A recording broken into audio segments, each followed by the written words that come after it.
很多小伙伴看过哆啦 A 梦，那今天就做一个他最爱吃的铜锣烧。碗中打入2颗鸡蛋，30克白糖，1克盐。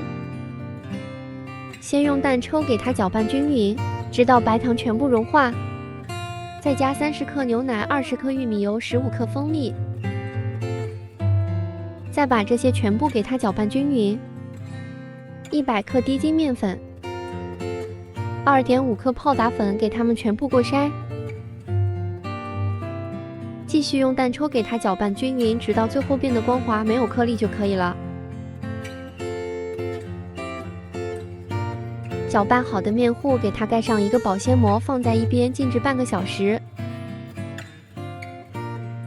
拿一个裱花袋把静置好的面糊倒进裱花袋内。如果没有裱花袋，找一个塑料袋也是可以的。取一个平底不粘锅，记得一定要用不粘锅哦。开小火把面糊慢慢的挤进来，大概2分钟左右，上面全部都是蜂窝状。我们给它翻一个面，把另一面再煎1分钟就可以了。后边的面糊按照这个方法继续煎完。取一个小饼，中间挤一些红豆沙，喜欢吃红豆馅的可以多放点。拿个刀给它抹平一些，上面再盖上另一块，铜锣烧就做好了。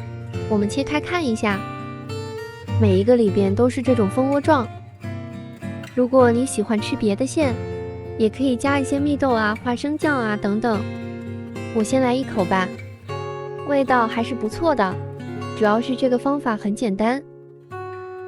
有时间的话你也试试吧，我有美食与你不可辜负。